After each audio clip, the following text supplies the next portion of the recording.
Hello दोस्तों, स्वागत है आपके अपने परिवार ऑफिशियल स्टडी अड्डा चैनल में। हम लोग आज यूपीएसआई 2024-25 में जो वैकेंसीज आने वाली हैं उनके लिए दोस्तों एक मैथ का प्रैक्टिस सेट दोस्त आज भी हम दोस्त सॉल्व करेंगे। ठीक है भैया। तो हम अब तक 2 सेट सॉल्व कर चुके हैं भाई, ये आज हमारा तीसरा सेट दोस्त होगा। अब तक हम इसके 2 प्रैक्टिस सेट दोस्त सॉल्व कर चुके हैं।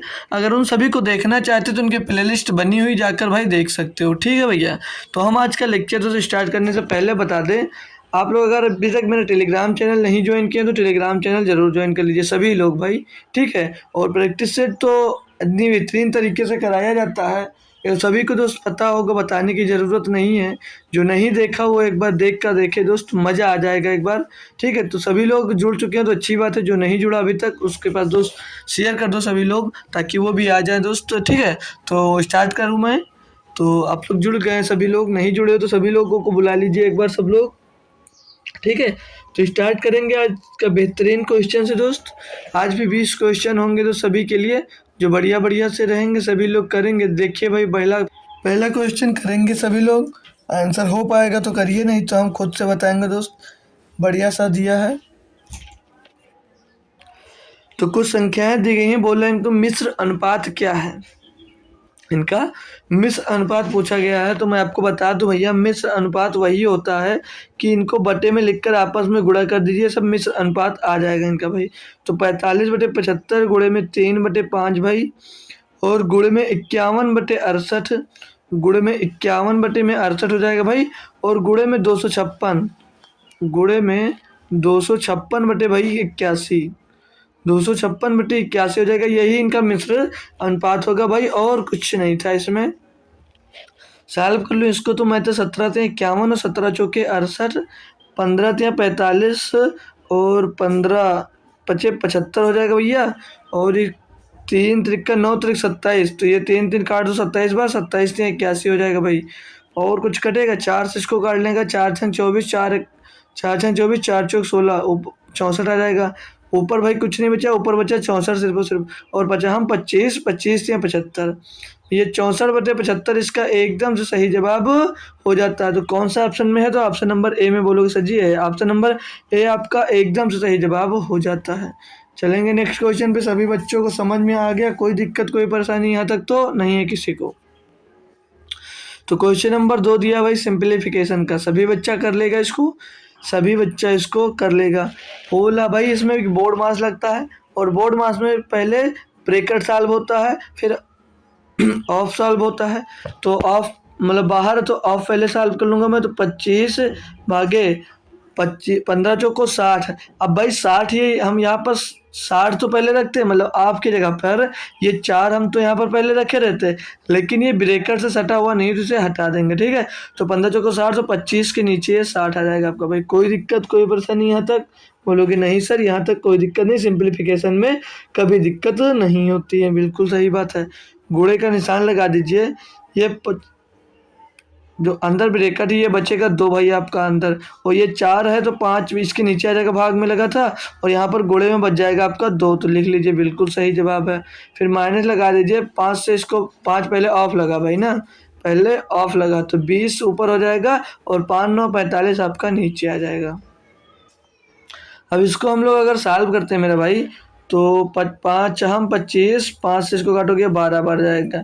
इस 4 दुनिया 4 से इसको काट लीजिए भाई ना, तो 4 से इसको काट लेंगे, 4 3 12 बढ़ जाएगा। 5 से 5 खलास हो जाएगा, तो अंदर बचेगा भाई आपका 2/3, और इसको काट लो 5 चौक 20, 5 9 45, तो माइनस में 4/9 बचेगा भाई, 4/9 बचेगा। एलसीएम इसका दोस्त 9 आ जाएगा, तो इधर 2 3 6 ऊपर हो जाएगा, और 4 का 4 हो जाएगा, यानी कि 2/9 इसका भैया सही जवाब निकल कर आ जाएगा। सभी बच्चे को समझ में आया यहाँ पर? तो बता दीजिए जी सर समझ में आ गया अच्छे से। ठीक है। तो नेक्स्ट क्वेश्चन देख लूँ भाई अब मैं। तो भैया क्वेश्चन नंबर 3 भी आप लोग देख लीजिए, क्या दिया आपको। बोला ए की आय बी की आय से 45% अधिक है, मतलब जो ए की आय होगी वो बी की आय से 45% अधिक है। तो मान लीजिए ये ए हो गया, यहाँ पर ये बी हो गया। बोला था बी की आय से 45% अधिक है। अगर हम बी को 100 मान लें तो ए को क्या 145 ले लेंगे? बोलोगे जरूर सर, आराम से, ये आसानी रहेगी इतना लेने में। फिर आगे बोला सी की आय ए बी की आय के योग से 60% कम है, मतलब इन दोनों के योग से 60% कम है, यानी कि कितना होगा 40% होगा। तो ये हो कितना जाएगा 245, और 245 का दोस्त हम लोग 60-40% निकाल सकते हैं। बोलोगे जरूर सर क्यों नहीं निकाल सकते हैं। तो इसको काटेंगे तो 20 दूना 40, 20 पंचे 100 हो जाएगा। 5 से इसको काटेंगे तो 49 बार जाएगा, तो 49 दूना 58, यानी कि भाई सी की आय कितनी हो गई 98 रुपया। सी की आय 58 नहीं होगा भाई, 49 दूना 98 होता है। सी 50 दूना 98, तो सी की आय कितना होगा दोस्त 98 रुपया। आगे क्या बोला मैंने भाई, बोल रहा है कि डी की आय सी की तुलना में 20% अधिक है। ये भाई 95 98 बोले थे ना, तो जो 98 है इसका इससे 20% अधिक है, यानी कि कितना होगा 120%।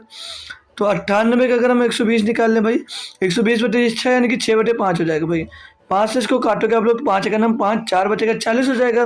तो नहीं भाई 4 बचेगा 48 हो जाएगा, तो 5 9 45 जाएगा भाई ये, और फिर बचेगा 3 हो गया 30, तो 5 छक्का 30, तो 19.6 मिलेगा। 6 से गुणा कर दीजिए भाई, इसमें छक्का 36 के 6 से ला जाएगा 3, 1 पॉइंट लगा दीजिए।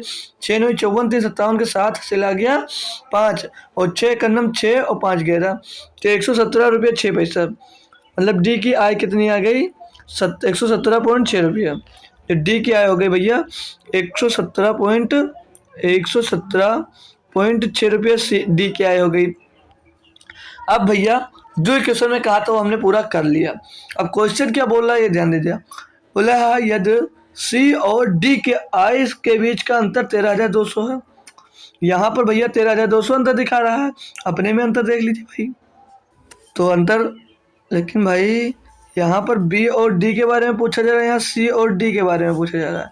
तो यहाँ बी कर लीजिए भाई, यहाँ पे बी कर लीजिएगा, यहाँ पे बी होगा, सी नहीं होगा, यहाँ पर बी होगा। ठीक है भाई, इंग्लिश में सही लिखा हुआ है।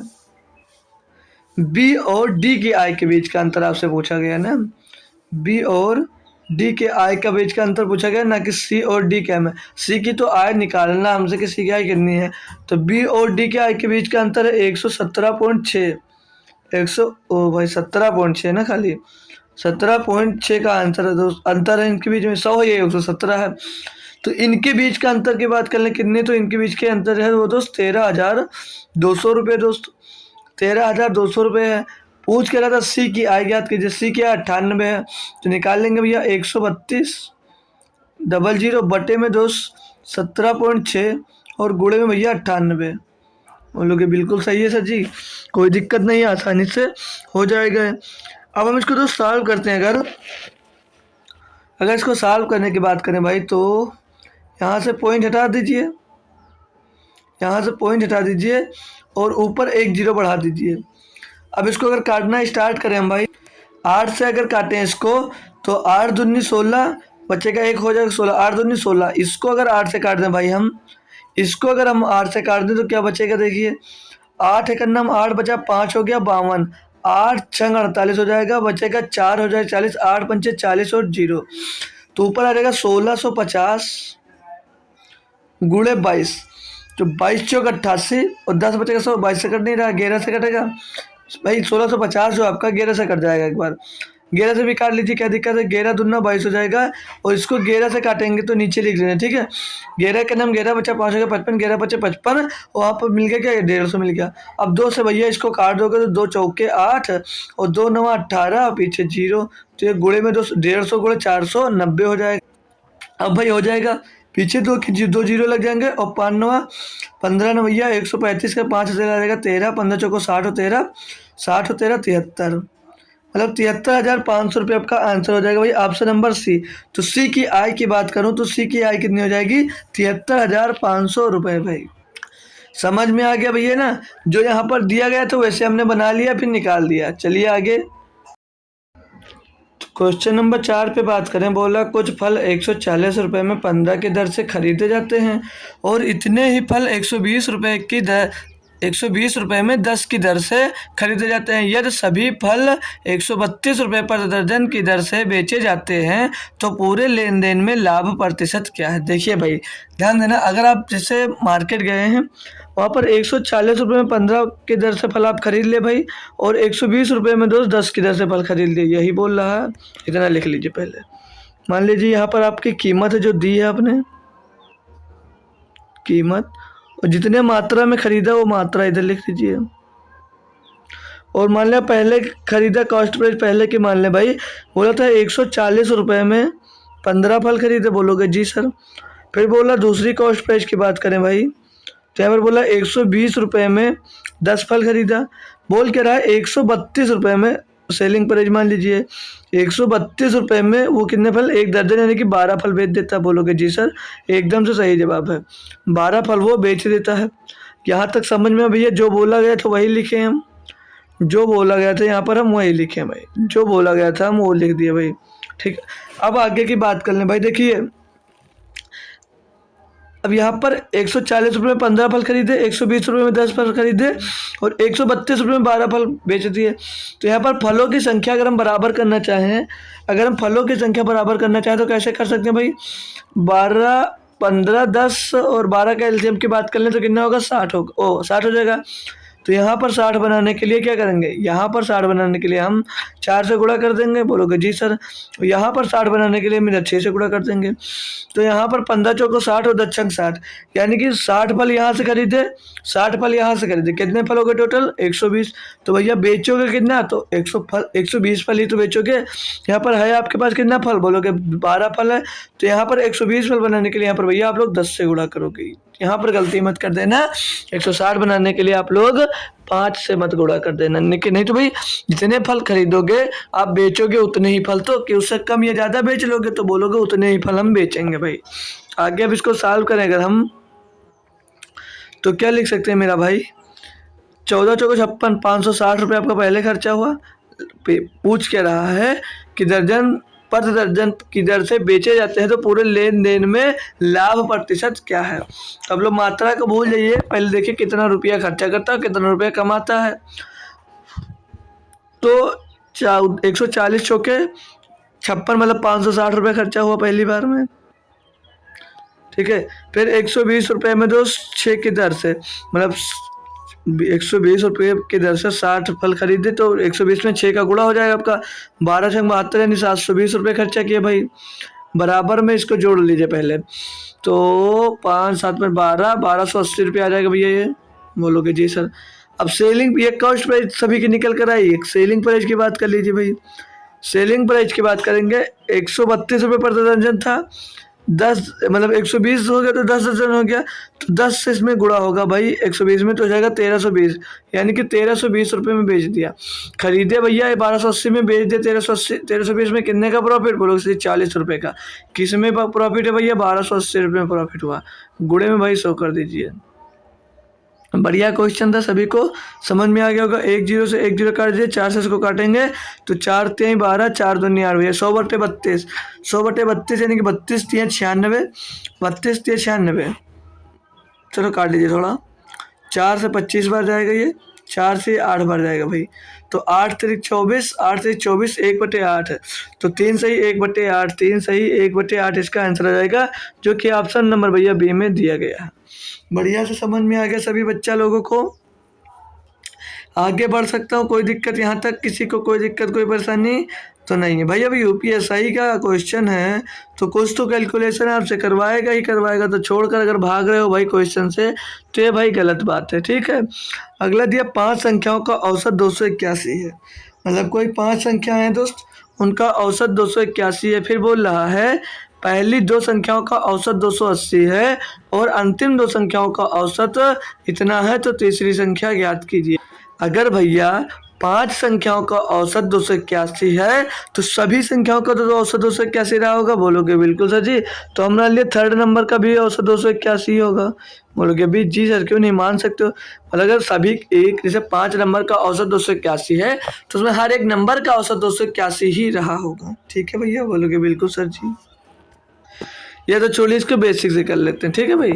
पहली 2 संख्याओं का औसत, जैसे 5 संख्याओं का औसत 281 है तो 5 × 281 कर दिए भाई, तो इसको गुणा करोगे 5 एकम 5, 5 बटे 40 के 0 हासिल आया, 4 5 दूनी 10 और 4 14, 1405 आ गया भाई। ठीक है, कोई दिक्कत कोई परेशानी नहीं होगी। अब बोल रहा कि पहली दो संख्याओं का औसत, पहली दो संख्याओं का औसत 280 है, तो इनका योग निकाल लीजिए भाई।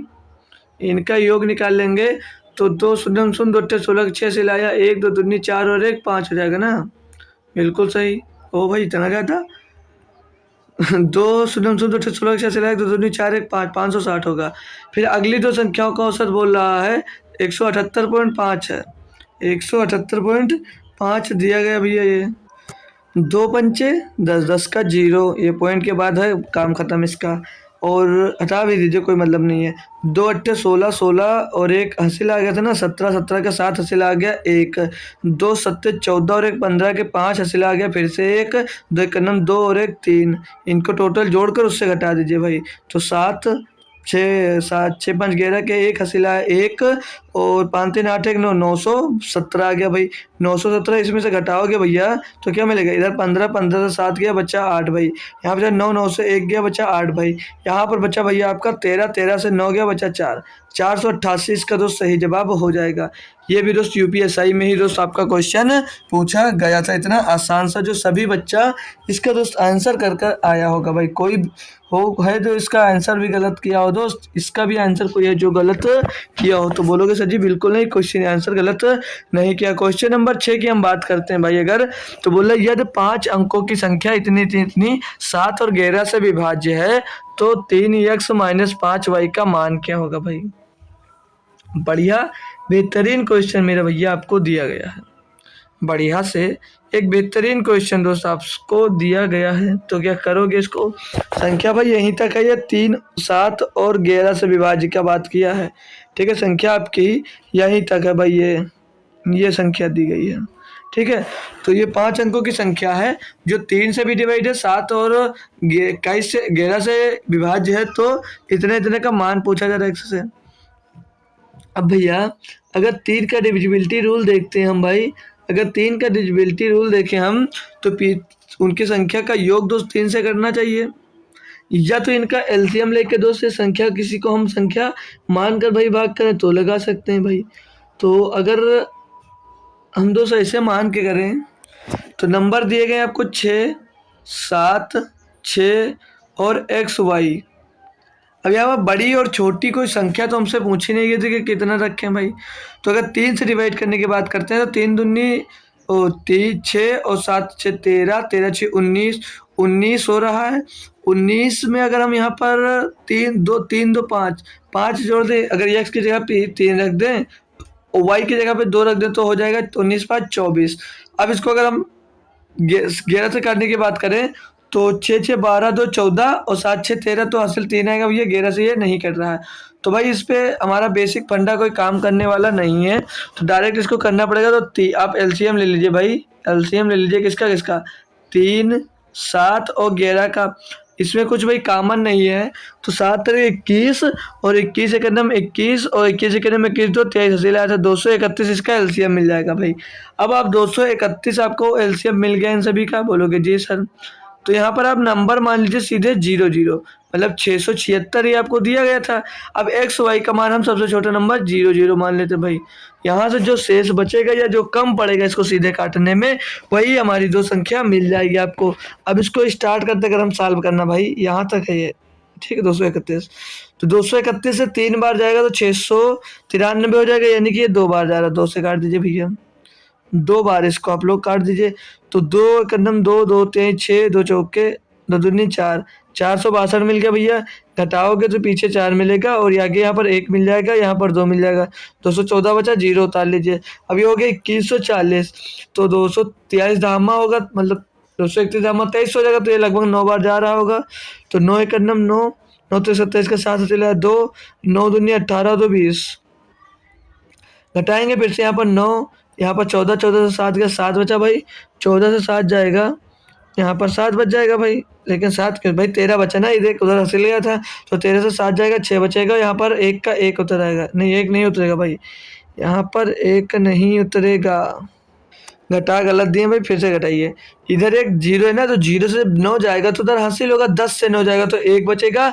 और यहाँ पर भैया इधर से ये वाला एक इधर हासिल चले जाएगा तो हो जाएगा 13, 13 से 7 चल जाएगा, बचेगा 6 भाई। ठीक है, अब आगे कुछ नहीं बचा, एक जीरो बचा और उतार लीजिए। ये फिर से आपका 2 बार 3 बार, अगर देखिए भाई 2 बार जा रहा है लेकिन हम 3 बार काटेंगे तब पता चल जाएगा कितने की कमी हो रही पूर्णतः विभाज्य होने में भाई। तो यहाँ पर अगर 3 से काट देते हैं इसको तो 3 एक नम 3, 3 3 का 9 और 3 दूनी 6 भाई, तो 3 दूनी 6 होगा भाई। ठीक है, तो अब कितना बच जाएगा यहाँ पर, तो 3 बच जाएगा। कितना ज़्यादा, सीधे सीधे देख ले, 83 ज़्यादा है। अगर हम x और y का मान 83 के आसपास रख दें भाई, अगर x y की जगह पे हम 83 रख दें भाई, मतलब x का मान 8 रख दें और y का मान 3 रख दें भाई, तो ये पूरी संख्या पूर्णतया विभाजित हो जाएगी। बोलोगी बिल्कुल सही। निकालना क्या था, 3x - 5 भाई। 3x यानी x का मान हम कितना रखें 8, 5 5 और y का मान कितना रखें भाई, y का मान रख दें 3, 3 रख दीजिए। 3 8 24, 5 15, घटा देंगे भैया 9 आएगा आंसर। 9 आंसर आ जाएगा भैया। ऐसे इसको हम लोग कर सकते थे भाई। ठीक है, कोई दिक्कत कोई परेशानी आपको नहीं होनी चाहिए भाई। ठीक है, चले नेक्स्ट क्वेश्चन की ओर। अगला क्वेश्चन देखेंगे भाई। दिया है यदि बी, भाई 6 के बाद 7 आएगा यार, 8 कैसे आ गया, हाँ ये 7 दिया है क्वेश्चन में। बोला सुरेश को 8% चक्रवृद्धि ब्याज की दर से एक राशि पर 2 वर्षों के अंत में 1414 रुपये 4 पैसे चक्रवृद्धि ब्याज मिले। 2 वर्षों के बाद सुरेश को मूलधन और ब्याज के रूप में कितनी राशि वापस मिली भाई। एक नंबर का बेहतरीन क्वेश्चन है भाई ये। अब मैं 8% की फ्रैक्शन की बात कर लूँ भाई, तो बोलोगे 8/100 यानी कि 4 दूनी 8 बटे 25, मतलब 25/2। अगर यहाँ पर प्रिंसिपल और अमाउंट की बात कर लूँ मैं, तो बोला था सुरेश को 8% चक्रवृद्धि ब्याज की दर से एक राशि पर 2 वर्षों के अंत में इतने रुपए चक्रवृद्धि ब्याज मिला, तो 2 वर्ष बाद सुरेश का मूलधन और ब्याज के रूप में कितनी राशि वापस मिलेगी भाई। तो कर सकते हो ना सभी बच्चे। प्रिंसिपल मान लिया आपने 25 रुपये उधार लिए, तो पहले साल में अमाउंट कितना बन गया होगा, 2 रुपये का ब्याज लग रहा है तो ये 27 हो गया होगा। 2 साल की बात है, दूसरे साल भी अगर 25 रुपये उधार लिए तो अमाउंट कितना हो गया, 27 हो गया होगा। यहाँ तक भाई किसी को कोई दिक्कत कोई परेशानी नहीं होगी। टोटल अमाउंट और टोटल प्रिंसिपल निकाल ले तो 25% 625 और 27 का स्क्वायर होता है 729, यानी कि भैया 625 रुपये की धनराशि पर ब्याज कितना लगेगा, तो वो लगेगा भैया, मतलब ब्याज लगा के कितना हो जाएगी राशि, 729 हो जाएगी आपकी धनराशि, मतलब अमाउंट, मतलब मिश्र धन हो जाएगा। तो बोल रहा था कि एक राशि पर 2 वर्ष के अंत में इतने रुपए का चक्रवृद्धि ब्याज मिलता है, मतलब दूसरे वर्ष के अंत में इतने रुपए का चक्रवृद्धि ब्याज मिलता है। तो ब्याज कितना दिया है आपको, तो इस एक बार इतने इसके अंतर ब्याज का अंतर देख लें भाई कितना मिला, तो 4 पीछे बच जाएगा भाई, 2 से 2 कट जाएगा और 1 बच जाएगा, मतलब 104 भैया, 104 बराबर इसमें दिया है 1414 रुपये 40 पैसे।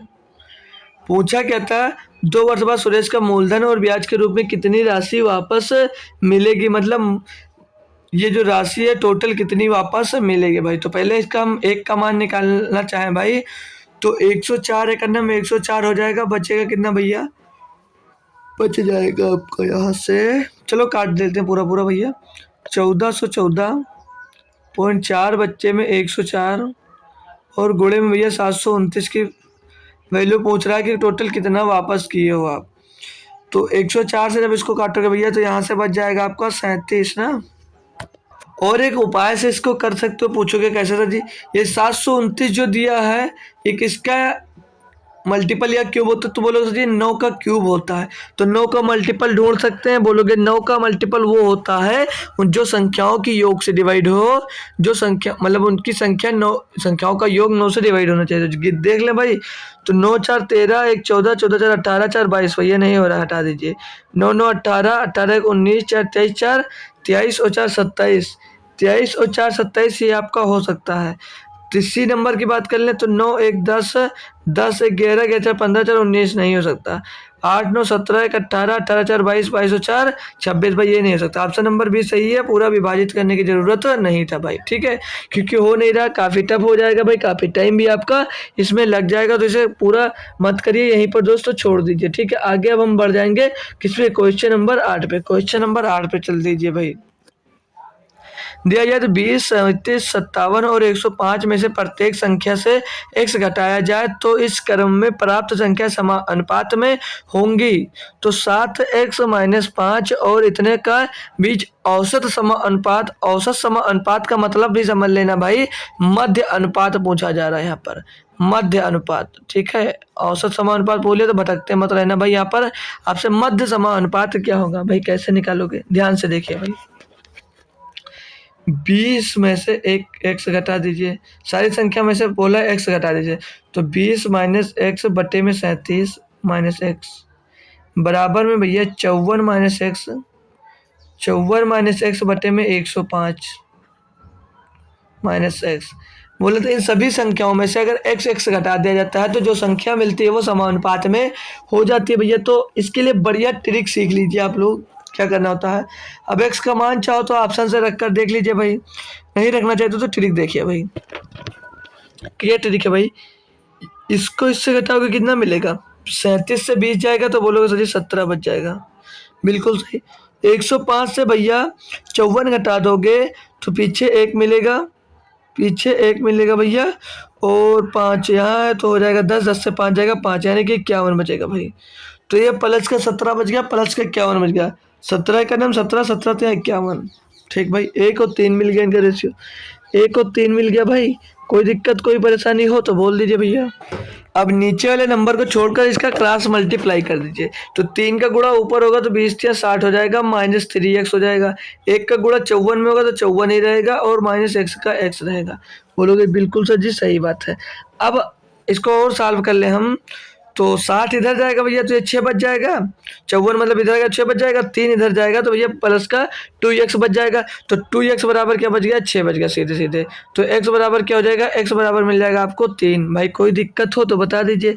अब यहाँ पर x की वैल्यू रख लीजिए, और इसका मेन प्रपोर्शन कैसे निकाला जाता है, मेन प्रपोर्शन कैसे निकालते हैं भाई, अंडर रूट के अंदर दो संख्याएं रखी जाती हैं। मान लीजिए ए बी संख्या हो गई, ठीक है, हम वो अभी नहीं रखते हैं। अब यहाँ पर 7 एक्स है तो एक्स का मान अगर 3 रखेंगे तो 7 21, 21 में से 5 जाएगा बचेगा कितना 16, 21 में से 5 जाएगा बचेगा 16, गुणे दूसरी संख्या निकाल लीजिए, 3 प्लस 1 हो जाएगा 4, तो 4 ये अंडर रूट कर दीजिए भैया, अंडर रूट से बाहर आएगा तो 4 गुणे 2, 4 गुणे 2 2 चौके 8, तो ये 8 हो जाएगा आपका मेन प्रपोर्शन। ऑप्शन नंबर 1 यहाँ से सही जवाब हो जाएगा।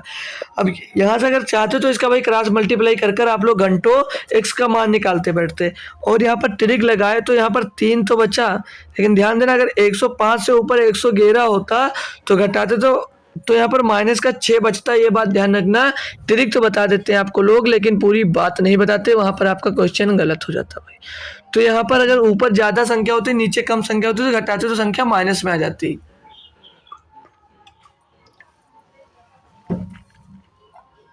तो ये सब कुछ छोटी छोटी बातें आपको याद रखने की जरूरत है भाई, ठीक है।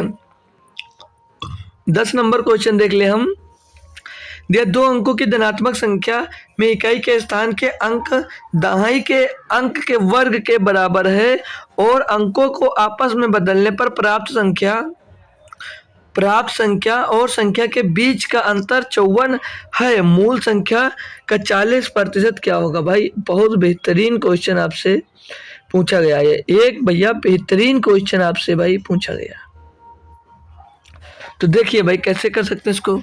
हमने अगर दो संख्या एक्स वाई मान लिया, बोलोगे जी सर जरूर मान सकते हो आप, तो बोला था इकाई के स्थान के अंक दहाई के अंक के वर्ग के बराबर है भैया, मतलब जो ये अगली संख्या है इसके वर्ग के बराबर ये दूसरी संख्या। बोलोगे बिल्कुल सर जी कोई दिक्कत कोई परेशानी नहीं। और आपको अंक पता है ना भाई, अंक कितने, तो 0 से 9 तक होते हैं, तो 0 का कोई मतलब नहीं है। अगर 1 रखा चाहे तो भाई x की जगह पे 1 और 1 का वर्ग 1 होगा, तो ये हो जाएगा 11, और 11 के आपस के अंतर 0 हो जाएगा। तो भाई लेकिन आपस का अंतर दोनों संख्याओं का अंतर दिया 54, तो दोनों संख्याओं का अंतर अगर 54 दिया तो x माइनस वाई कितना दिया भैया 54, x माइनस वाई आपको 54 दिया गया यहाँ पर। अब मैंने बताया अंक कितने 9 होते, तो 1 से 9 तक। और भाई अंकों का अंतर निकालने के लिए आप लोग 9 से भाग दे दीजिए इसको भाई, 9 से भाग दोगे तो 6 आ जाएगा, यानी कि उनके जो के अंतर 6 भी होगा भाई, मतलब जो संख्या होगी वो उनके बीच उनका अंतर दोस्त 6 होगा, मतलब जो संख्या 2 लिखोगे आप x के y की जगह पे, उनके बीच का अंतर दोस्त यहाँ पर आपको 6 मिलेगा भाई। अगर हम 2 रखते हैं तो 2 का स्क्वायर 4 हो जाएगा, तो इनके बीच का अंतर 6 नहीं है, तो ये नहीं होगा भाई। और अगर 3 रखते हैं x की जगह पे 3 रखते हैं तो x का स्क्वायर y यानी कि y की जगह पे 9 आ जाएगा भैया। तो बोलोगे सर जी ये तो इसके बीच का अंतर भी 6 मिल रहा है, 4 रखोगे 16 हो जाएगा, तो वहाँ पर नहीं फल होगा। यानी कि x और y बराबर क्या रख सकते हो भाई, x और y बराबर आप लोग 39 रख सकते हो। और इनको संख्या के पलटने पर इनकी संख्या पलटोगे कितनी बन जाएगी, 93 बन जाएगी। तो इनकी संख्या अब अंतर कितना भाई, 93 से 39 घटाओगे तो भाई एक बार अच्छे से थोड़ा लिखेंगे, 93 से जब आप लोग 39 घटाओगे तो 13 से 9 गया बचा 4 और 8 से 3 गया बचा 5 भैया, इसके इनका अंतर भी 54 मिल रहा था। तो बोल क्या रहा था भाई, बोल क्या रहा था, आपस में बदलने पर प्राप्त संख्या और संख्या के बीच का अंतर 54 है, तो मूल संख्या का 40%। मूल संख्या कितनी है भैया, अगर आपसे मूल संख्या बोलता तो अभी तक आप लोग आंसर देकर आगे बढ़ जाते। अब भाई टेढ़ा मेढ़ा सवाल है तो यूपीएसआई का भाई, तो मूल संख्या 39 है, 39 का 40% पूछा जा रहा है। निकाल लोगे भैया, निकाल लोगे भैया, 20 दूना 40, 20 पंचे 100, 5 से इसको काट ले तो 5 7 35, 5 8 40, 7.8 आ गया, तो 7.8 का गुणा करेंगे 2 से, 2 अट्ठे 16 के 6 से ला गया 1, 2 अट्ठे 16 के 6 से ला गया 1, और 2 सत्ते 14, 1 15, 15.56 भैया होगा उस संख्या का 40%। एक नंबर का बेहतरीन क्वेश्चन भाई आपको दिया गया था भैया, सभी बच्चे कर पाए होंगे। चलेंगे अब नेक्स्ट क्वेश्चन को, नेक्स्ट क्वेश्चन देख लें भाई, क्वेश्चन नंबर 10 दिया, एक शंकु का, भाई आगे बढ़ जाते हैं ज़्यादा। ये भाई आपका क्वेश्चन बोला 150 लीटर के मिश्रण में दूध और पानी का अनुपात 3:5 है, या मिश्रण की कुछ मात्रा निकाल दी जाए और उतनी ही मात्रा पानी में मिला दिया जाए तो दूध और पानी का अनुपात 3:7 हो जाता है। निकाली गई मिश्रण की मात्रा ज्ञात कीजिए। भैया देखिए, मिल्क वाटर रेशियो क्या इनका, 3:2, ठीक है, 3:2 इनका रेशियो भाई। फिर कुछ निकालने के बाद अगर कुछ मिलाया जाता है तो इनका रेशियो हो जाता है 3:7। बोलोगे जी सर एकदम से सही जवाब है आपका भैया। अब भैया यहाँ पर 3 और 2 जोड़ोगे तो 5 होगा, और यार 3 और 2 5 होगा, और यहाँ 7 और 3 10 होगा। तब भैया अगर बोल रहा था कि कुछ मात्रा निकाल दी जाती है और उतनी ही मात्रा पानी में मिला दिया जाता है मेरे भाई, तो दूध और पानी का अनुपात इतना हो जाता है, मतलब जितना निकालते हो आप उतना ही मिला देते हो, तो अंतर तो भाई कोई आएगा नहीं, कोई अंतर आएगा तो बताइए भाई। भाई जितना निकालते हो उतना मिला देते हो तो रहेगा तो पानी उतना ही, तो बराबर ये है नहीं भाई। तो यहाँ पर अगर 2 से गुणा कर दें तो ये बराबर हो जाएगा, यहाँ से 2 से गुणा कर देंगे तो ये बराबर हो जाएगा। बोलोगे बिल्कुल सर जी, ठीक। और पहले दिया कितना था, 3 2 5, 5 बराबर कितना था, 150 लीटर था भाई, 5 बराबर 150 लीटर था ना, 5 बराबर 150 लीटर था, ये पता है कि नहीं पता। तो 1 बराबर कितना होगा, 1 बराबर कितना होगा, लेकिन नहीं बराबर किए ना भाई, तो ऐसा करिए, एक काम करिए, छोड़िए इसे अभी हटाइए, इसको बराबर करेंगे तो क्या आ जाएगा, यहाँ पर भी गुणा हो जाएगा और यहाँ पर भी गुणा हो जाएगा, मतलब इसमें 2 में भी गुणा हो जाएगा, तो हो जाएगा मिल्क का रेशियो 6 और वाटर का रेशियो 4 हो जाएगा, और जो पुराना है वो मतलब नया बना 3:7 ही रहेगा भाई। अब अगर देखें हम, अब देखें कि पहले मिल्क और वाटर का रेशियो इतना इतना दिया था भैया यहाँ पर।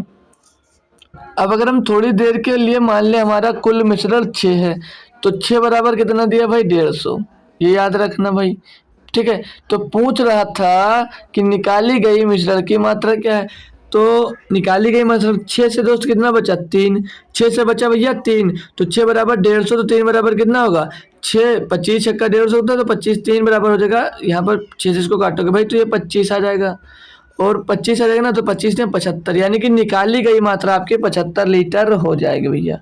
कोई दिक्कत कोई परेशानी यहाँ पर नहीं होनी चाहिए। चलिए नेक्स्ट क्वेश्चन देखेंगे। क्वेश्चन दिया है, एक शंकु को एक बेलन से काटकर बाहर निकाला जाता है, यदि बेलन और शंकु की त्रिज्या और ऊंचाई समान है, मतलब r बराबर h है, तो बेलन नहीं भाई, बेलन होगा, बेलन के शेष भाग का आयतन शंकु के आयतन से कितने प्रतिशत अधिक है। देखिए भाई, ये आपका बेलन में बना दो, एक लिखो जाओ यार, ये भैया हमने मान लिया बेलन, एक बेलन बना रहा हूँ, थोड़ा अच्छा नहीं बनेगा ये, मान लेना बेलन है। तो ये बेलन हमारा बन गया भाई, ये हमारा बेलन बन गया, ये बेलन हो गया। बोला तो यार बेलन और शंकु की त्रिज्या समान ऊंचाई से, मतलब एक शंकु को एक बेलन से काट कर बाहर निकाला जाता है, मतलब जो शंकु है, मतलब बेलन है, इसमें से एक शंकु काट कर बाहर निकाला जाता है, तो ये शंकु हो गया। ये शंकु आप इसमें से काट कर भैया बाहर निकाल रहे हो। अब भाई बेलन से बड़ा आप लोग कौन काटोगे, मतलब शंकु निकालोगे, तो वो एच होगा। और इस क्वेश्चन में कहा है भाई ऊंचाई और त्रिज्या, मतलब ये जो त्रिज्या है इसकी भाई वो समान है भाई। तो त्रिज्या मतलब एच बराबर आर, इसमें हमने पहले बताया था एच बराबर आर दिया गया है। तो भाई बता दूं, एक शंकु को काटकर बेलन, मतलब एक शंकु को एक बेलन से काटकर निकाला जाता है। अगर भाई किसी दो को काटकर मतलब कंपैरिजन करते हैं, तो जैसे बेलन और शंकु, तो इसको रेशियो में भाई हम लोग ले सकते हैं, ठीक है भाई, रेशियो में इसको हम लोग रख सकते हैं। जब भी भाई दो या दो से अधिक चीजों का कंपैरिजन किया जाता है तो उनको हम रेशियो में रखकर निकाल सकते हैं। तो अब आपको भैया बेलन का आयतन पता है कि नहीं पता है? तो पता है तो अच्छी बात है, नहीं पता तो सीख लीजिए। बेलन का आयतन होता है भाई pi r square, pi r square h होता है भाई, पाई आर स्क्वायर एच होता है। तो एक मिनट भाई स्क्वायर लगाइए, पाई आर स्क्वायर एच होता है, तो ये आर एच जो है आपका आर के बराबर, यहाँ पर आर रख दीजिए, बराबर में आ जाइए भैया। शंकु के आयतन की बात कर लें तो होता है 1/3 pi r square, pi r square h फिर से होगा, ये यार स्क्वायर क्यों नहीं रखता, पाई आर स्क्वायर एच रखेंगे तो एच की जगह पर आर हम रख सकते हैं भाई। कोई दिक्कत हो तो बोल दीजिए आप यहाँ पर। अब तो यहाँ से पाई आर स्क्वायर पूरा पूरा ये कैंसिल हो जा रहा है, ठीक है, ये पूरा कैंसिल हो जाएगा। बचेगा क्या, 1/3, इधर 1 बचेगा तो 3 इधर गुणा हो जाएगा, तो 3:1 आ जाएगा। बोलोगे जी सर। अब क्वेश्चन में कह रहा था चाहिए तो बेलन के शेष भाग का आयतन शंकु के आयतन से कितने प्रतिशत अधिक है। भाई देखिए 3 में से 1 काट दिए भाई, 3 में से 1 भाग शंकु का निकला है, तो मतलब कितने भाग बचे होंगे, तो बोलोगे सर 2 बचे होंगे। तो पूछ रहा है कि शंकु के आयतन से कितने प्रतिशत अधिक है, तो शंकु का आयतन 1 है, तो 1 से कितना अधिक है, तो बोलोगे 1 अधिक है। 1 किसमें अधिक है, 2 से अधिक है, गुणे में 100 कर दीजिए भैया। नहीं भाई बट्टी में 1 पूछा क्या था भाई कि शंकु के आयतन से कितने प्रतिशत अधिक है, शेष भाग का कितने प्रतिशत अधिक है। तो यहाँ पर देखिए हटाइए इसे भाई, सीधे सीधे देखिए, पूछ रहा था कि शंकु के काटने के बाद शेष भाग शंकु के आयतन से कितना अधिक है। तो शेष भाग काट लिया, 1 काट लिया तो बचा कितना 2, और है कितना शंकु 1, तो 1 से कितना अधिक है, तो 1 अधिक है, यानी कि सीधे सीधे 100 अधिक है भाई। इससे अधिक पूछ रहा, तो 1 अधिक है, किससे अधिक, 1 से अधिक है भाई, गुणे में 100। भाई हम समझे थे कि पूछा था बेलन से शंकु का आयतन कितना अधिक है भाई, लेकिन ये शंकु के आयतन से पूछ रहा कितना अधिक है। तो 1 से कितनी बार काटोगे, 100 को 100 ही आएगा, यानी कि 100% भैया ये अधिक है। ऑप्शन नंबर डी एकदम सही जवाब। ये क्वेश्चन दिया, बोला 1000 से 2000 के बीच कितनी प्राकृतिक संख्याएं हैं जिन्हें 341 से विभाजित करने पर 5 शेष बचता है। भाई देखिए मैं कहूंगा यहाँ पर आप लोग कोई ट्रिक वगैरह मत लगाइए, ठीक है भाई। तो 1000 से 2000 के बीच में बेचा है बोला, तो मैं अगर 1000 को भाग दे दूं भाई, 1000 को भाग दे दूं किससे, 1000 को भाग दे दूं मैं 341 से,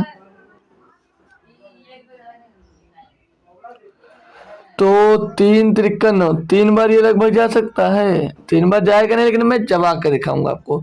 3×3, 3×4 2 = 1, 3×3 9 1 10, 1023 अगर होता भाई तो ये कर जाता, 1023 होता भाई तो ये कर जाता। बोलोगे बिल्कुल सर जी ये तो कर जाता। तो पहली संख्या जो मिली जिन्हें 341 से विभाजित करने पर ये जो 1023 मिली है, 341 से पूर्णतया विभाज्य होगी। बोलोगे जी सर, लेकिन हमें संख्या वो लेनी है जो 5 शेष छोड़े, 3 अंकों की संख्या ऐसी लेनी है जो 5 शेष छोड़े, तो कितना हो जाएगा, 1028 हो जाएगा, 1028 हो जाएगा। तो जो 1000 के बाद पहली संख्या होगी वो 1028 होगी, जो 341 को 341 से विभाजित होने पर 5 शेष छोड़ेगी। तो अब दूसरी संख्या निकाल लो, तो भाई भाग गुणा मत करिए, इसमें 341 जोड़ दीजिए, तो 8 1 9, ठीक है, 4 2 6 और 10 और 1, मतलब 0 में 3 जोड़ेगा तो 3 हो जाएगी ये 1, तो 1369 दूसरी संख्या आ गई। तीसरी संख्या निकाल लें हम, तो 9 1 10 का 0 हसीला 1, 6 1 7 6 और 4 10 और 1 11, 11 का 1 हसीला आ गया 1, 3 और 3 6 1 7 और 1 1710 हो जाएगा। 1710 में 3 जोड़ेंगे भैया 2000 से ज़्यादा हो जाएगा। तो पूछा था कितनी संख्या है, तो 1 2 3 3 संख्या है भाई, जो 341 से डिवाइड होने पर 3 5 से छोड़ेंगे 1000 से 2000 के बीच में भैया। समझ में आ गया भैया। अगला क्वेश्चन देखें, अगर हम क्वेश्चन नंबर 13 बोल रहा है अकेले, भाई ए अकेले हो गए यहाँ पर यहाँ पर आ गया अकेले कार्य करते हुए ए 27 घंटे में कार्य कर सकता है, मतलब जो ए है वो 27 घंटे में कार्य को कर सकता है। आगे बोल रहा है बी इसे 54 घंटे में कर सकता है, जो बी है भाई वो इसे 54 घंटे में कर सकता है। आगे क्या बोला है, इसका सी का हिस्सा रुपए में ज्ञात करना, मतलब सी का हिस्सा में ज्ञात करना है। आगे बोला ए बी सी को एक कार्य को 12 घंटे में पूरा कर सकते हैं, मतलब ए बी सी ना, तो ए बी और सी जब मिलकर कार्य करते हैं तो बोल रहे हैं 12 घंटे में कर सकते हैं, यही तो बोला है जी सर। तो पूरा कर सकते हैं तो 4320 रुपये का भुगतान मिलता है, मतलब सभी को पूरे काम के लिए इतने रुपए का भुगतान मिलता है, तो जिस पर उन्होंने एक साथ काम किया था। तो इसका भाई यहाँ से भाई आपको क्या निकालना है, सी का हिस्सा निकाल लीजिए, कोई दिक्कत नहीं। पहले इनका एलसीएम लीजिए, पहले इनका काम निकालिए भैया। अब यार जिस रेशियो में काम करेंगे उसी रेशियो में पैसा पाएंगे, कोई दिक्कत नहीं है। तो इनका एलसीएम भाई 108 हो जाएगा, 27 चौके 108, 108 इनका एलसीएम होगा, 54 दूना 108, 12 ना भैया 108, ठीक है भाई। तो सी का हिस्सा पूछा था, सी कैसे निकाल सकते हैं, ए बी सी इनका काम का रेशियो दिया है, ए 4 करता है, बी 2 करता है, और सी का निकालें तो ए बराबर 4, बी बराबर 2, तो 4 2 6, सब 4 2 6 सब मिलकर करते हैं 9, तो सी का मान सीधे सीधे निकल आएगा भैया कितना 3, तो सी 3 काम करता है। अब यह भुगतान पूछा तो 3 जब टोटल बराबर 4 2 6 और 3 9 बराबर 343 दिया है, 9 बराबर 4320 दिया भैया।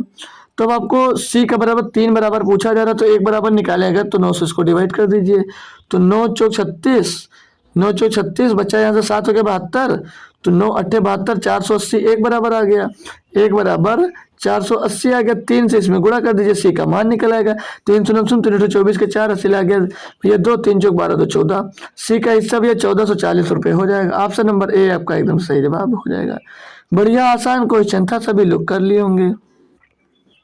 अगला क्वेश्चन दिया है, बोला एक व्यक्ति धारा के अनुकूल 2 घंटे में 36 किलोमीटर की दूरी तय करता है, मतलब x प्लस वाई, मतलब धारा के अनुकूल मतलब धारा के मतलब समझ लीजिए नीचे की ओर जा रहा है, मतलब जिधर धारा बह रही उसी साइड में जा रहा है, तो 36 किलोमीटर की यात्रा 2 घंटे में तय कर रहा है, यानी कि 18 किलोमीटर प्रति घंटे की स्पीड से ये चल रहा होगा।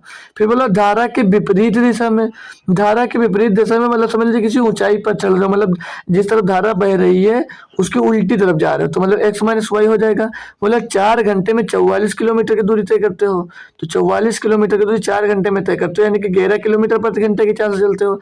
धारा की गति पूछी जा रही है, यानी कि वाई की गति आपसे पूछी जा रही है, तो 18 माइनस 11 बट्टे में 2 बराबर में 7 बट्टे 2 बराबर 3.5 मिल जाएगा भैया।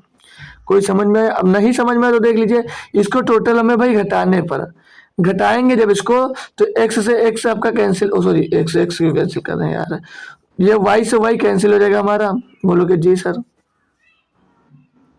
तो 2x बचेगा, 2x बराबर या 7 बच जाएगा, 7 का मान 7 बटे 2 करेंगे 3 बटे 5 हो जाएगा, तो आंसर नंबर भैया इसका सी एकदम से सही जवाब हो जाएगा, सी ऑप्शन सही जवाब। चलिए आगे क्वेश्चन नंबर 15 दिया है, गुणनफल 7 8 9 10 में वह छोटी से छोटी संख्या कौन सी जोड़ी जानी चाहिए जिससे यह एक पूर्ण वर्ग बन जाए। भाई छोटी से छोटी संख्या जोड़ी जानी चाहिए भैया, 144 1 219 और 3 दिया है।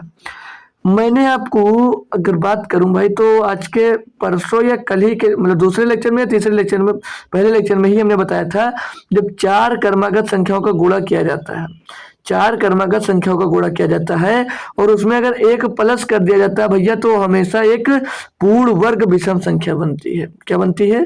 पूर्ण वर्ग एक विषम संख्या बनती है। तो यहाँ पर 4 क्रमागत संख्याएं दी गई थी, 4 क्रमागत संख्याएं दी गई हैं 7 8 9 और 10। ये देखिए इनको गुणा कर कर अगर इसमें आप एक प्लस कर देंगे तो हमेशा ही पूर्ण वर्ग बनेगी। यही नहीं भैया 10 है, 10 11 12 13। इसमें भी आप कुछ गुणा कर कर एक प्लस कर दोगे तो हमेशा संख्या एक पूर्ण वर्ग बन जाती। तो मतलब सबसे अगर चार क्रमागत संख्या है तो ये रूल फॉलो होगा आपका।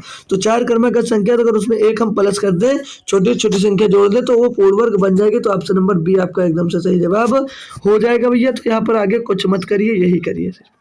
क्वेश्चन नंबर 16 दिया, बोला उन तीन संख्याओं में से जिनका औसत 22 है, पहली संख्या अन्य दो संख्या के योग का 3/8 है, पहली संख्या ज्ञात कीजिए। भैया बहुत बढ़िया क्वेश्चन भैया दिया है, बहुत ही बढ़िया क्वेश्चन है आपके पास। करोगे भैया कोई? एक नंबर का बेहतरीन क्वेश्चन है। बोल रहा था उन संख्याओं में से जिनका औसत 22 है, पहली संख्या अन्य दो संख्या के योग का 3/8 है। भाई मतलब एक संख्या मान लीजिए, हमने एक संख्या मान लिया ए और दो संख्या बी प्लस सी मान लिया।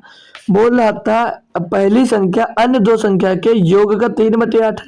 3/8 है मतलब ये दो संख्या 8 है और ये 3, यही भाई क्वेश्चन में बोला जा रहा है।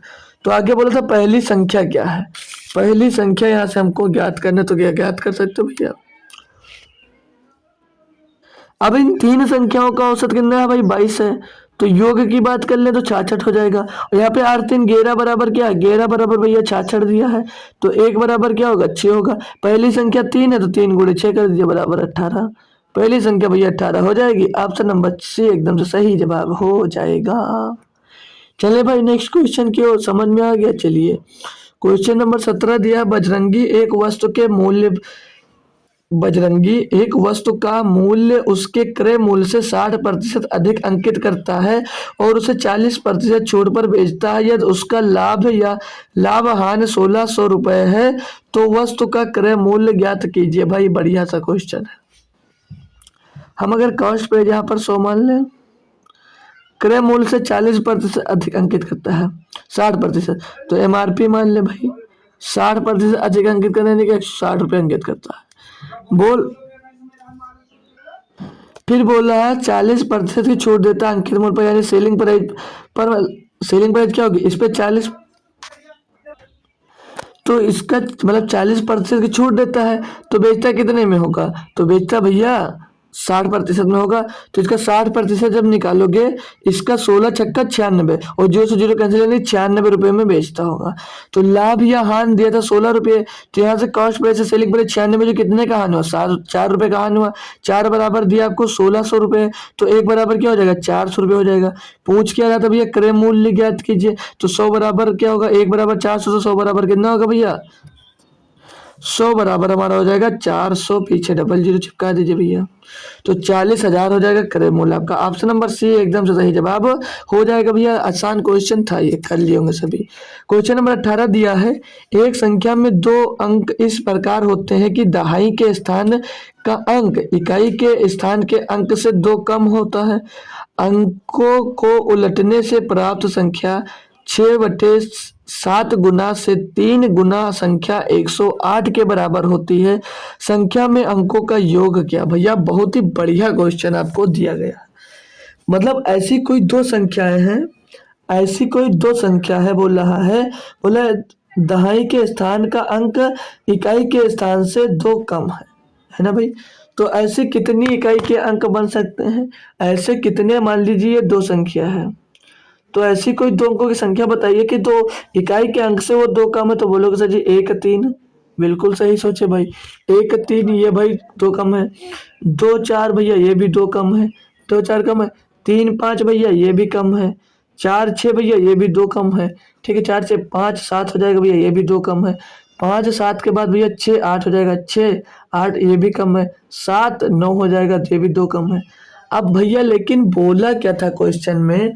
बोला था आपसे कि 2 कम है, अंकों को उलटने से प्राप्त संख्या के 6/7 गुना होती है। मतलब अंकों को जो पलटोगे भाई, तो अगर यहाँ पर 3 1 को पलट दूं तो ये कितना हो जाएगा? 31 हो जाएगा भैया। तो ये 6/7 भैया, 6 ने 7 का ये मल्टीपल भी नहीं है, तो ये आंसर नहीं हो सकता। क्वेश्चन नंबर मतलब दूसरे पे आ जाए, 40 और इसको 42 हो जाएगा। अब 42 का बोला था 6/7 गुना से 3 गुना संख्या ये है, तो इसका 6/7 गुना निकाल सकते हो। 6/7 गुना निकालोगे तो 7 छंग 42, 6 गुणे 6, 6 गुणे 6 हो जाएगा 36, और 36 का 3 गुना 108 भी होता है, ये भी पता भैया। 36 का 3 गुना 108 भी होता है। कोई दिक्कत हो तो बताइए। तो बोल रहा था बराबर होती है तो संख्या के अंकों का योग क्या होगा भाई? संख्या के अंकों का योग निकाल लीजिए। ये दो संख्या है तो 3 और 6 का योग कितना हो जाएगा? 9 हो जाएगा भैया। ऑप्शन नंबर सी एकदम सही जवाब हो जाएगा। कोई दिक्कत कोई परेशानी नहीं होनी चाहिए भैया। अगर डायरेक्ट करना चाहते भाई तो कर सकते थे। अब पूछोगे तो जी डायरेक्ट कैसे कर सकते थे? डायरेक्ट करने का भी तरीका है, डायरेक्ट करने का भी तरीका हमारे पास है भाई, देख लीजिए। बोला था कोई संख्या मान लिया हमने यन, तो यन संख्या का 6/7 मान लीजिए, 6/7 संख्या मान लिया हमने। तो बोला था इनके 3 गुने, मतलब इनके योग का जो जैसे संख्या है, इनके संख्या के 3 गुने के बराबर ये है, तो 3 गुने के बराबर ये 3 से इसको डिवाइड कर देंगे तो 3 दूनी 3 त्रिका 9, 3 छक 18, यानी 36 के बराबर है दोस्त। अब संख्या निकल आएगी यहाँ से 36 है भाई यहाँ पर। अब इसको सॉल्व करो तो 6 का हो 36 हो जाएगा, और 7 छंग 42, तो यन बराबर 42 मिल जाएगा।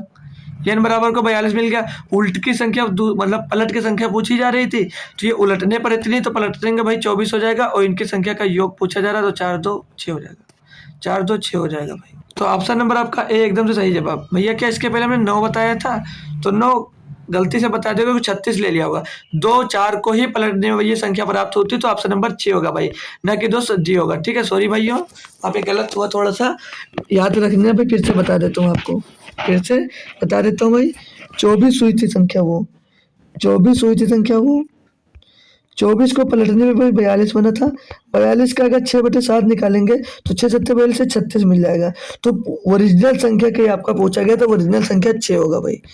नेक्स्ट क्वेश्चन 19 नंबर की बात करने बोला, एक शंकु की ऊंचाई 24 सेंटीमीटर है और आधार का क्षेत्रफल 154 सेंटीमीटर है, तो शंकु का वक्र पृष्ठीय क्षेत्रफल ज्ञात कीजिए। भाई इसको तो सभी कर सकते हो, इसको तो सब लोग कर सकते हो ना भाई। इसको आप लोग होमवर्क ले लीजिए, और इसके अगला वाला मैं सॉल्व करा देता हूँ। ठीक है भैया, ये वाला नहीं, क्वेश्चन नंबर 19, क्वेश्चन नंबर 19 जो है इसको आप लोग HW दे दिए, हम स्क्रीनशॉट ले लीजिए। और जो ये क्वेश्चन नंबर 20 है, मैं इसको सॉल्व करवा देता हूँ, क्योंकि ये बढ़िया थोड़ा अच्छा क्वेश्चन है, तो इसको मैं सॉल्व करवा देता हूँ। बोला निम्नलिखित वितरण के लिए माध्यिका वर्ग की ऊपरी सीमा है भाई, ये यहाँ से हमको ज्ञात करना है। ठीक है भाई, जो क्लास मतलब CI है, इसको क्लास इंटरवल बोला जाता है। ठीक है भाई, तो क्या दिया 0 से 5, 6 से 11, 12 से 17, और 18 से 23, और 24 से 29 दिया गया। ठीक है भाई, सबसे पहले आप इसमें क्या करेंगे, जो क्लास इंटरवल का गैप है इसको दो सेम करेंगे, क्योंकि यहाँ पर 0 से 5 5 और 6 से 5 यहाँ पर 5 है भाई, तो हमें गैप सेम करना है पहले भाई। 5 के बाद देखिए सीधे सीधे 6 आ रहा है, 11 के बाद 12 आ रहा है, 17 के बाद 18 आ रहा है, 23 के बाद 24 आ रहा है भाई। अगर यहाँ पर 0 से 5, 5 से 11, फिर 11 से 17 होगा तो हमें कोई दिक्कत नहीं थी भाई। तो इसको बोलते हैं 2h के बराबर भाई। जो ये अंतर है भाई, इसको बोलते हैं 2h के बराबर अंतर होता है। ठीक, तो ये h के बराबर एक अंतर है, तो h बराबर अगर निकालना चाहे भाई, यहाँ से हटाकर अलग लिख लीजिए। 2h बराबर अंतर होता है इसके बीच का, तो h का मान निकालना चाहे भाई तो क्या आएगा 0.5 नहीं मिल जाएगा भैया, बोलोगे जी। अब इसको बैलेंस करने के लिए मेरे भाई आप लोग इसमें से 0.5 घटा दीजिए और 0.5 प्लस कर दीजिए। इधर 0.5 घटा दीजिए आप, और यहाँ पर 0.5 प्लस कर दीजिए। यही प्रोसेस आपका यहाँ भी होगा, 0.5 प्लस होगा, यहाँ पर घट जाएगा तो 0.5 घटा दीजिए भाई, यहाँ पर फिर से प्लस कर दीजिए आप, और यहाँ पर घटा दीजिए। तो ये करने से आपका जो बैलेंस, ये बैलेंस हो जाएगा भाई 0.5।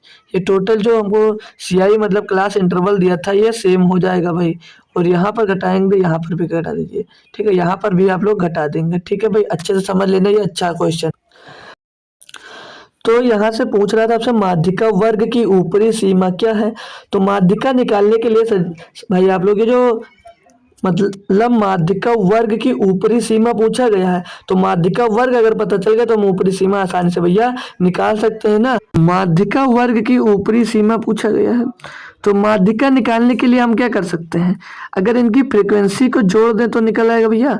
तो पहले तो ये 26 ही होगा भाई, और इनको जब माध्यिका की फ्रीक्वेंसी जोड़कर निकालते हैं तो इनको बोलते हैं क्या है, क्यूमुलेटिव फ्रीक्वेंसी। ठीक है, तो 26 26 में 20 जुड़ेगा भैया 46, 46 में 30 जुड़ेगा 76, और 76 में भैया कितना दिया 30, 30 जोड़ेंगे तो 106 हो जाएगा भाई, 106 होगा ना, 106 होगा, 130 जोड़ लीजिए अच्छे से भाई, गलत ना होता कि हाँ 106 होगा भैया, 116 लिख गया, अच्छे से लिख देते थोड़ा।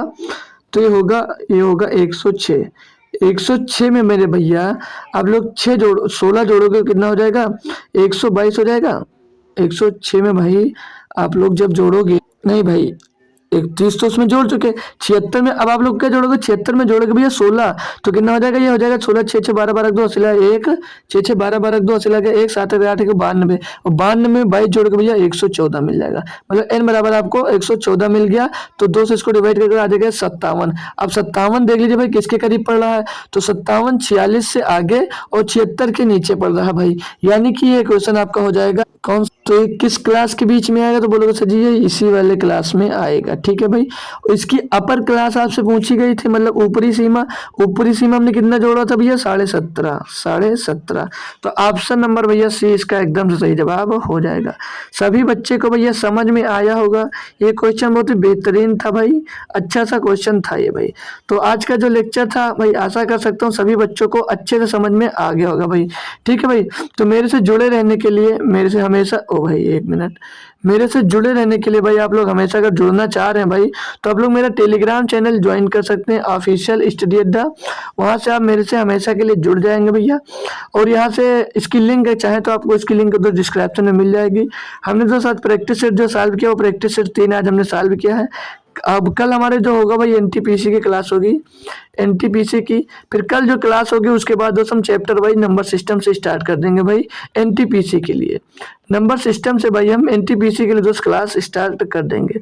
जो एनटीपीसी की होती है क्लास भाई, उसमें बेहतरीन क्वेश्चन होता है, भले ही हम 10 क्वेश्चन सॉल्व करते हैं भाई, लेकिन एक नेक्स्ट लेवल के उसमें जो क्वेश्चन होते हैं वो हम सॉल्व करते हैं, उसमें से सारा कॉन्सेप्ट हम अपना दोस्तों क्लियर करते हैं। ठीक है भाई, तो तब तक के लिए भाई सुबह आइएगा एनटीपीसी में, उससे पहले शाम को जरूर जुड़िएगा हमारे एसएससी जीडी की क्लास में, शाम को 9 बजे, और सुबह एनटीपीसी क्लास होगी 9 AM पे क्लास होती है भाई, और एक हमारी 9 PM पे क्लास होती है। तो ये आप लोग ध्यान रखा करें। ठीक है, तो दोनों क्लास में सभी लोग जोड़ा करें। तब तक के लिए थैंक यू सो मच दोस्तों, जय हिंद।